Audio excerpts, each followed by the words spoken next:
E aí, galera, tudo certo? Aqui quem fala é a professora Larissa de Geografia. Você já percebeu na rua como nós somos diferentes um do outro? Já percebeu a diversidade que nós temos no nosso Brasil? Vamos aprender um pouquinho mais sobre isso nessa aula de hoje?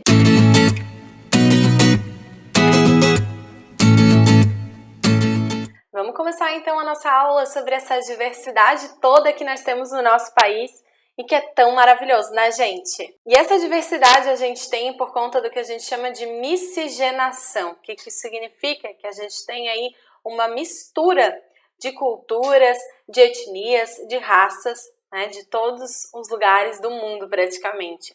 Isso fez com que a gente tenha uma grande diversidade cultural, porque a gente tem desde comunidades que vieram de países que têm religiões, por exemplo, de matriz africana, religiões ocidentais, orientais, hábitos e costumes de vida diferentes. Isso faz com que a gente tenha aí uma variedade e a gente não seja tudo igual a um outro, né? Então, olha só como a gente é rico nesse sentido.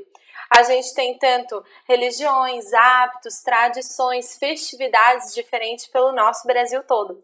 Isso faz com que a gente tenha, então, toda essa diversidade, a gente tenha tanta cultura diferente pelo Brasil, né? Não só em questão de hábitos, mas em questão também de fenótipos, né? E questões biológicas também. Isso se dá por conta dessa mistura que a gente tem basicamente, essa tríade na nossa história, tá? A gente tem primeiro os povos indígenas que já moravam aqui, né, que são os primeiros moradores do território brasileiro. Depois a gente tem chegando aí os europeus, a gente tem portugueses, mas daí a gente engloba também europeus que vieram depois, né, como italianos, alemães e aí vai, tá? E a gente tem também os africanos, né, basicamente, que vieram aqui para o Brasil também, infelizmente não foi de uma forma muito legal, que foi através da escravidão, do trabalho escravo, mas que eles também fazem parte dessa cultura e dessa miscigenação e que fizeram papel fundamental para a nossa construção da nossa cultura no Brasil, tá? A gente também tem aí asiáticos, né, considerando na nossa cultura, mas basicamente são esses três aí que formam essa mistura da nossa cultura e etnia brasileira. Eu trouxe aqui algumas festividades para vocês, né? E vocês aí que são desses locais, deixem aqui nos comentários se vocês já foram nessas festas. A gente tem o Maracatu do Pernambuco, que é muito bonito, que é super colorido, né? A gente tem o Festival de Paritins aí no Amazonas, né? Do boi garantido, do boi caprichoso, que é um baita festival que a galera curte pra caramba.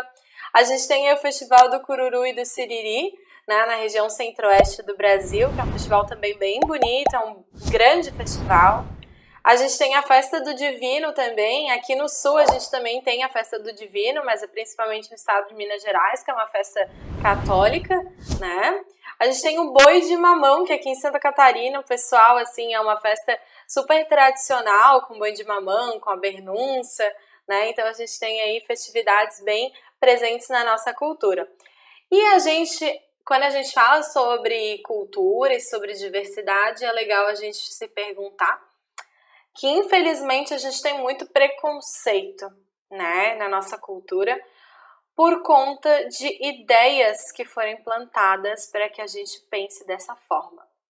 Vocês conhecem aquela música do Nat Roots, né? Crianças não nascem más, crianças não nascem racistas, elas só aprendem o que a gente ensina. Então a gente não nasce preconceituoso. Se a gente não nasce preconceituoso, a gente consegue deixar de ser preconceituoso também. Acredito muito nisso. Mas esse racismo, esse preconceito, ele surgiu. E como será que ele surgiu na nossa sociedade? Aliás, você já presenciou alguma situação de racismo e de preconceito?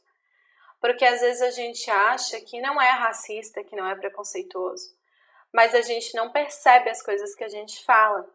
Então, para que a gente possa perceber, ouça mais os outros, estude mais, né? Principalmente se a gente está falando de algo que não é algo que a gente vivencia no nosso dia a dia.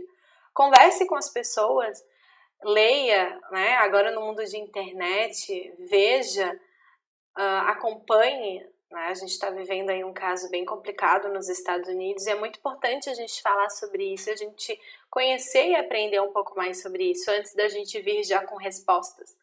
E no Brasil, como que será que surgiu esse racismo? A gente vivenciou toda uma escravidão que durou mais de 300 anos no nosso país, depois que ela então foi instituída por lei de que era proibido, e claro que eu falo aqui para vocês que ela não acabou nesse momento, infelizmente. A gente teve aí uma determinação para que essas pessoas saíssem das lavouras, né, que elas trabalhavam de forma escrava, e elas foram simplesmente jogadas à mercê na sociedade.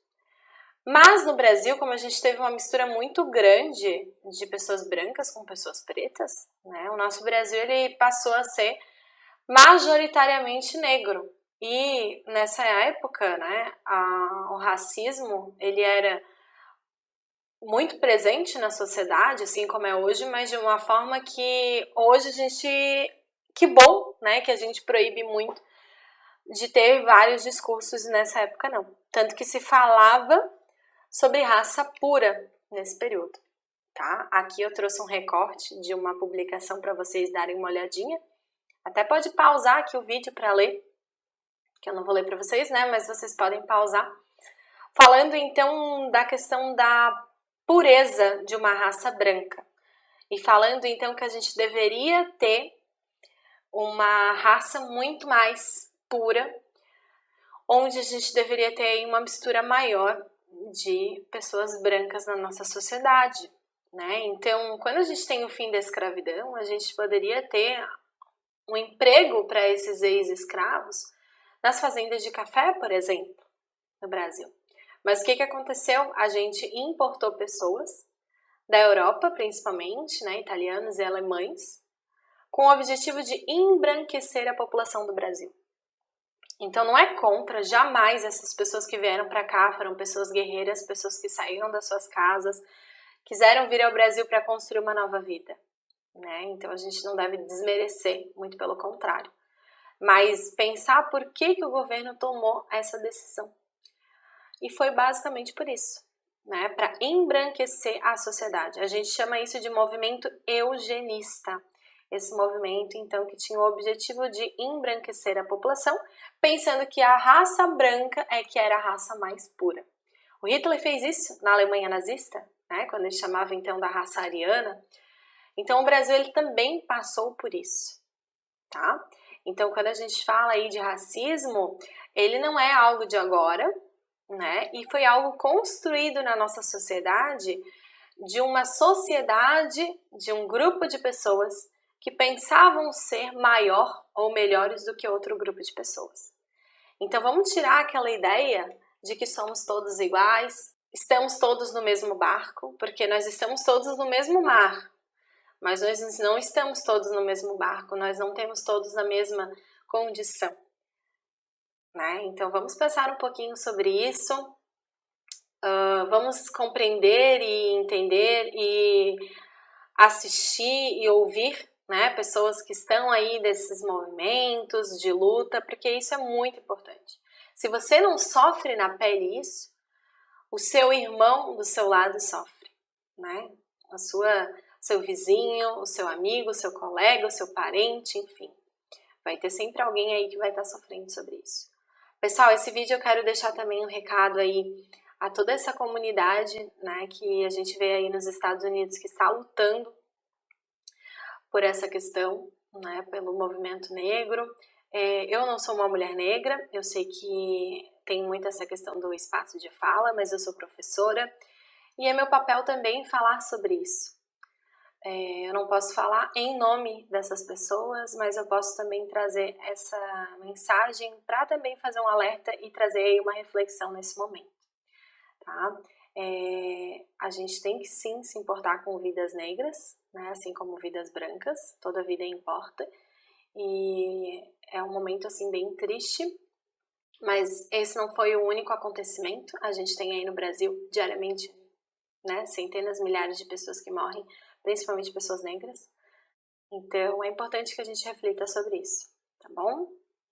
Essa então é a reflexão de hoje. Pessoal, essa foi a aula de hoje então. Claro que ela terminou bem pesadinha aí para você, mas fica a reflexão para a gente pensar um pouco mais sobre isso. Vamos pensar sobre os nossos atos, sobre o que a gente fala para os outros, que isso pode acabar machucando demais, tá bom? Compartilha o vídeo aí com os amigos de vocês, para que eles possam refletir também sobre isso e que a gente possa cada vez se tornar uma sociedade melhor. Um beijão e até a próxima aula!